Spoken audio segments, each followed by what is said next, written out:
pinakamataas na pagpupuri, pagluwalhati at dakilang pagsamba ay tayo sa ating pinakamamahal na Panginoong Hesus po lamang. Hallelujah. I give my double honor and respect to our beloved parents in the Lord, and we always cherish and remember the blessed preachings and teachings of our dearly beloved Honorable Pastor Wildes Chad Almeida and beloved Honorable Assistant Pastor Lina C. Almeida. Greetings po to all the beloved Almeida children, sa ating pong beloved preachers, mga beloved workers, sa inyo po mga minamahal. Isang pinagpalang tanghali po sa ating lahat. Hallelujah. Nagpupuri, nagpapasalamat po ako sa ating pinakamamahal na Panginoon sa muling pagkakataon na akin siyang mapapurihan at napasalamatan sa umagang ito. Hallelujah. Akin po lamang balikan at sariwan ang ginawang kabutihan ng ating pinakamamahal na Panginoon sa aking buhay. Hallelujah. Taong 2023 po mga minamahal, month of November po, nang habang nasa trabaho po ako na bigla na lamang po, pasintabi po sa kumakain, bigla na lamang po na nagsuka po ako ng dugo mga minamahal. Hallelujah, nandun po na yung mga kasamahan ko talagang nandun po yung takot po nila mga minamahal hanggang sa dinala po nila ko sa dako ng lung center po mga minamahal. At pagdala po nila dun sa akin mga minamahal, nandun na chinek po ako ng doktor, pina-x-ray po ako mga minamahal, at yung findings po sa akin is pneumonia versus PTB po yung karamdaman ko. Hallelujah. Nandun po na sabi pa po nila sa akin, bumalik po ulit ako ng may date po silang binigay sa akin. Ang sabi po nila, bumalik ako para maskan po yung buong katawan ko mga minamahal, kasi nung tinanong po kasi nila ako kung may bisyo daw po ba ako mga minamahal, sabi ko sa kanila, wala po akong kahit na anumang bisyo, or never po akong nag-take ng anumang katulad po ng alcohol or sigarilyo po mga minamahal. Yun po yung sabi ko sa kanila. Kaya nagtataka po sila mga minamahal kung bakit nagsusuka po ako ng dugo mga minamahal. Kaya sabi nila sa akin, bumalik po ulit ako para iskan po yung buong katawan ko po para makita o malaman nila kung ano yung dahilan ng pagsusuka ko po ng dugo. Hallelujah. Sa madaling salita po mga minamahal, hindi na po ako bumalik pa dun sa hospital kasi sabi ko, alam ko na ang mahal na Panginoon ang may gawa nito sa akin na parang paalala po sa akin mga minamahal, dahil that time po talagang hindi po ako nakakadalo na rin ng 3 times a week po. Sa isang buwan po mga minamahal, makakadalo lang ako 2 o 3 beses. Swerte ko na pong makadalo ng 3 beses sa isang buwan po mga minamahal. So nandun po talaga yung naisip ko yun na baka paalala po sa akin ng ating pinakamamahal na Panginoon. Kaya sabi ko po dun sa trabaho ko, aalis na po ako, uwi ako ng probinsya. Nandun nga po mga minamahal na talagang pag uwi ko po dito mga minamahal, hindi rin po ako nagpa-check na po sa doktor or anuman. Tangi ko lamang pong ginawa ang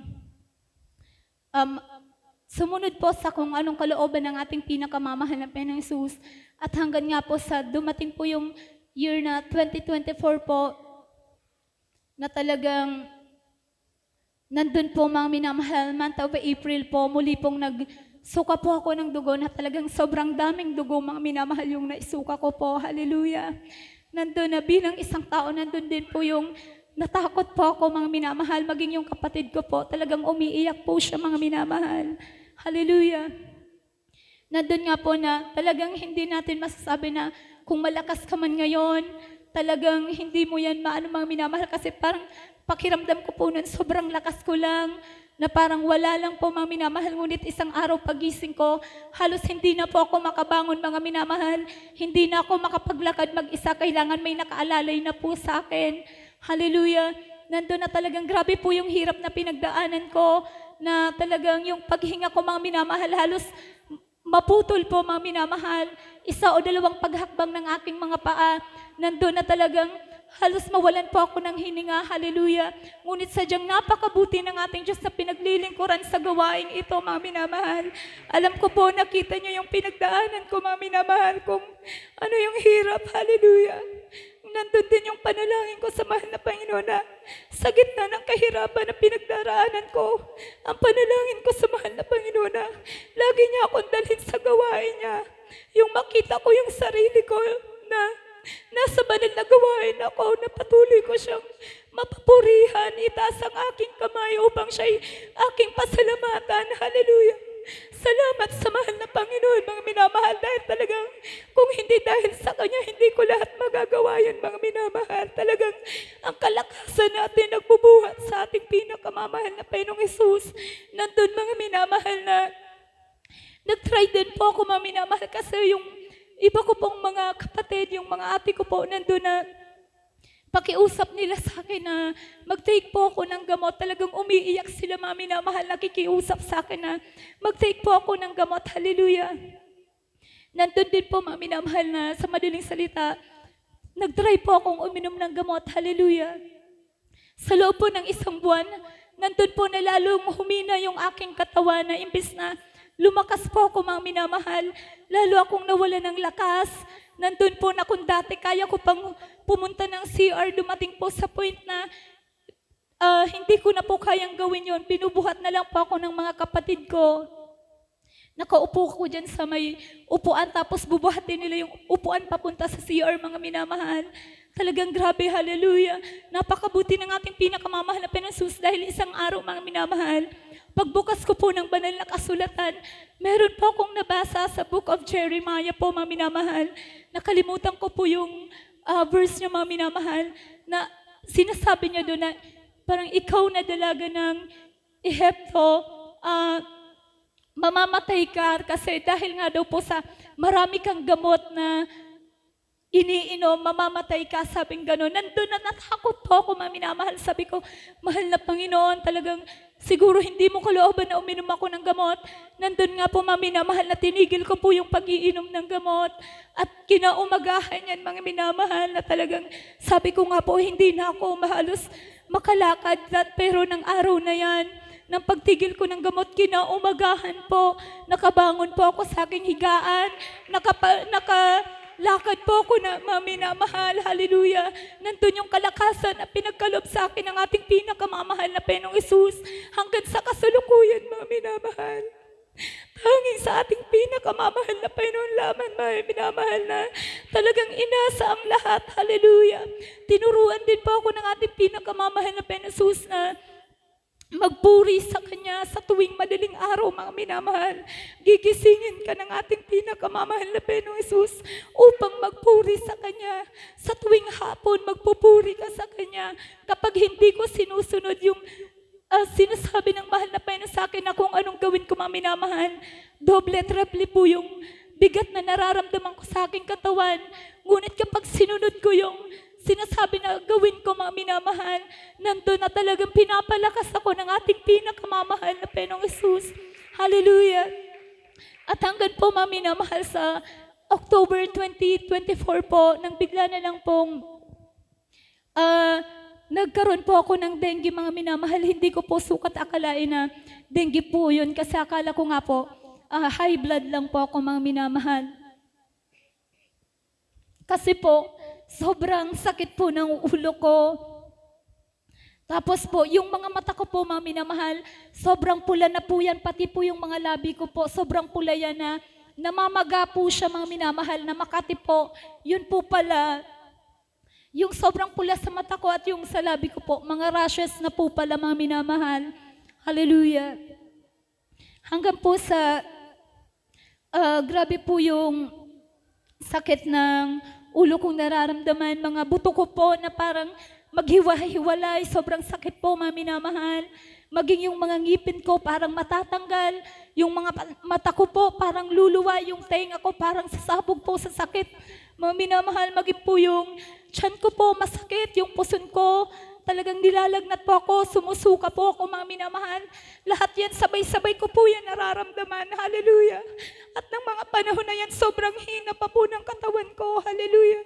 Ngunit gaano kabuti ang ating Diyos sa pinaglilingkuran sa gawain ito. Kung iba-iba, maminamal, talagang hindi mo kakayanin. Parang bibigay yung katawan ko, maminamahal. Anytime pwede akong mawala ng buhay. Ngunit buhay ang ating Diyos sa pinaglilingkuran sa gawain ito. Nung mga panahon na yan, mga minamahal, talagang wala kaming ibang tinawagan, kundi ang ating pinakamamahal na Panginoong Jesus po lamang. Nagpuri po yung aking mahal na ina. At pagkatapos niya pong magpuri, nilihans niya po ako, mga minamahal. At yun nga po, mga minamahal, kinaumagahan. Yung mga sakit na yun na nararamdaman ko na wala, ang natira na lamang po is lagnat at yung sobrang sakit ng ulo.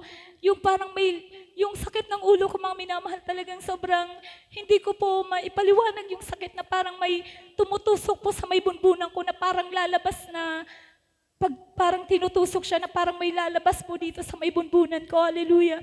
Nandun nga po, mga minamahal, na isang araw, Saturday po yan, mga minamahal, parang nandun ako nakahiga sa kwarto po, mga minamahal. Nandun na sabi ko, ay naisip ko po noon na, sabi ko, bukas linggo na naman. Sabi ko, gusto ko sanang makapagpuri ng maayos, makapag-concentrate po sa pagpupuri. Sabi ko, mahal na Panginoon. Sabi ko, hindi ko na po alam yung gagawin ko. Hallelujah. Hanggang po sa merong bumulong sa akin na sabi niya, manalangin ka.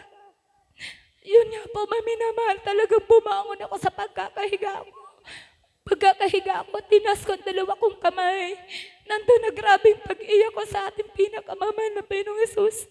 Hindi ko mapigilan yung mga luha ko, maminamahal. Bumubuhos yung luha ko sa ating pinakamamahal na Panginoong Jesus.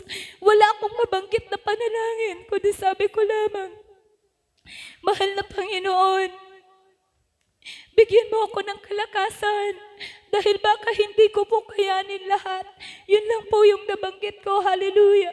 Napakabuti ng ating pinakamamahal na Panginoon Jesus dahil pagkalayhans ko po sa akin sarili through the first prayer po ng ating beloved honorable pastor, nandun, mga minamahal, yung sobrang sakit ng ulo ko, yung lagnat ko totally pinagaling ng ating pinakamamahal na Panginoong Jesus. Hallelujah. At yun nga po na nakabangon po ako, mga minamahal, sa aking pagkakahiga na talagang tinatry ko po mga minamahal, na parang inaano ko yung sarili ko kung may masakit pa po ba o wala na. Pero talagang napakabuti ng ating Diyos dahil yung sobrang sakit ng ulo ko po, mga minamahal, para lang po yan nagbiro. Hallelujah. Napakabuti po ng ating pinakamamahal na Panginoong Jesus sa gawain ito. At pasalamatan ko rin po sa ating pinakamamahal na Panginoong Jesus. Nung nakaraan lamang po, mga minamahal, yung aking pong mahal na kapatid, nasa dako po ng Dubai, talagang tumawag po siya. Sabi niya po, 2 weeks na daw po siyang hindi nakakatulog. Parang kahit unti daw po na idlip, wala daw po talaga. So sabi ko, baka kako may pinapagawa sa iyong mahal na Panginoon na hindi mo sinusunod. Hallelujah. Nandun po na sabi niya, nangako daw po siya sa ating pinakamamahal na Panginoong Jesus na bibili po siya ng Bible. Ngayon po, mga minamahal, yung Bible po, in-order niya pa po yun sa Amazon. At tingin niya po, mga minamahal, yung Bible po is kaya niyang bilhin. Pero yung shipping fee po, mga minamahal, mas mahal pa po dun sa Bible na bibilhin niya. So, nanghinayang po siya sa pera. Hallelujah.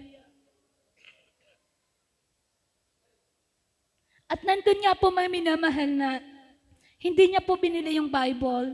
Kaya sabi niya, baka dahil dun yung paalala sa akin to ng mahal na Panginoon. So sabi ko po, bakit hindi mo bilhin yung Bible na yan kung yan pala yung dahilan kung bakit hindi ka makatulog? Sabi kong pong ganon.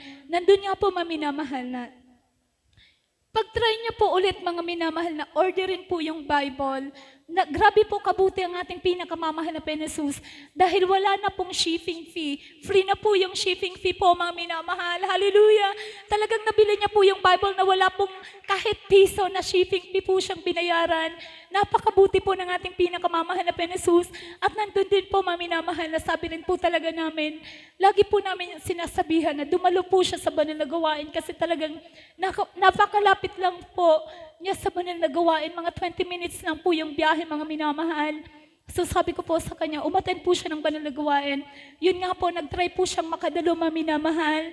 At nung nakaraang Sunday lamang po yun, at talagang pag-uwi niya, mga minamahal, sabi niya nga po, 2 weeks na siyang hindi nakakatulog. Ngunit pag-uwi niya, grabing himbing ng kanyang pagtulog. Hallelujah! Napakabuti ng ating pinakamamahal na Panginoon Jesus na talagang sabi niya, grabe sing talagang pinatulog ako ng ating pinakamamahal na Panginoon Jesus. At isa pa pong pagpapala dahil nalaman niya yung mga schedule po of services doon na tuwing Wednesday and Friday, hindi rin po maaapektuhan yung trabaho niya kasi nag-start po ang banal na gawain ng 8 p.m. po to 12 midnight. Kaya sabi niya, makakadalo daw po pa rin siya. Gaano kabuti ang ating Diyos na pinaglilingkuran sa gawain ito. Hallelujah! Maraming salamat po sa ating pinakamamahal na Panginoon Jesus na sa ganinang mga bagay, mga minamahal, na talagang nandyan yung pagtutuwid, paalala ng ating pinakamamahal na Panginoon Jesus na sa kabila ng ating mga pagkukulang, nandyan lagi ang ating pinakamamahal na Panginoon Jesus na talagang mararamdaman mo ang kanyang pag-ibig, mga minamahal, na hindi kanya hahayaan na talagang mawala ka sa kanya ng lubusan dahil talagang ibabalik ka ng ating pinakamamahal na Panginoon Jesus sa kanyang banal na harapan. Hallelujah!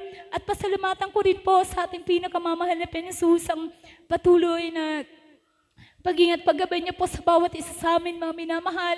Maging po sa aking mahal na kapatid po na si Ate Ivy po, mga minamahal. Talagang dati po, mga minamahal, dinurugo po yan, mga minamahal. Grabe pong pagbuhos ng kanyang dugo, mga minamahal. Hallelujah! Hanggat sa isang araw po, nagpa-check up po siya, mga minamahal. At ang findings po, mga minamahal, is yung ovary niya po, mga minamahal, meron pong bukol at yung bukol po na yun bumuka at yun po yung nagkukos ng kanyang pagdurugo. Hallelujah! Hanggang sa nagpa-second opinion po ulit siya, ganun po pa rin yung findings po ng doktor, mga minamahal. At isang araw sabi niya, samahan ko po siya sa hospital kasi dun daw po sa hospital na yun, libre daw po yung pagpapaopera. So that time po, hindi ko siya masamahan dahil talagang sobrang dami ko pong gagawin, mga minamahal. Hallelujah! Nandun po, mga minamahal, na sabi ko, mahal na Panginoon, nang araw din na yan, mga minamahal, nag-ayuno po ako. At sabi ko, mahal na Panginoon, marami po akong naririnig ng mga patotoo kung paano mo pinagaling ang mga may karamdamang wala ng kagalingan, mahal na Panginoon. Kung ginawa mo yan sa kanila, mahal na Panginoon, gagawin mo rin po sa aking mahal na kapatid. Hallelujah! Napakabuti ng ating Diyos na pinaglilingkuran sa pangunat panalangin ng ating beloved honorable pastor. Nandun nga po, mga minamahal, na pumunta yung mahal na kapatid sa hospital. Pagdating sa hospital, pinauwi po siya ng doktor kasi sabi ng doktor, wala ka namang karamdaman, umuwi ka. Hallelujah! Nandun nga po, mga minamahal, na yung pagdurugo ng aking mahal na kapatid, totoong pinagaling ng ating pinakamamahal na Panginoong Jesus. Hallelujah! Kaya labis-labis pang pagpapasalamat ko sa ating pinakamamahal na Panginoon Jesus sa lahat ng kabutihan niya po sa aming buhay, sa patuloy na pag-ingat, paggabay, patnubay niya, na patuloy niya kaming pinapanghawakan hanggang sa kasalukuyan. Maraming salamat po sa ating pinakamamahal na Panginoon Jesus. Kahit hanggang dito na lamang po ang lahat ng kapurihan, kapasalamatan tayo sa ating pinakamamahal na Panginoong Jesus po lamang.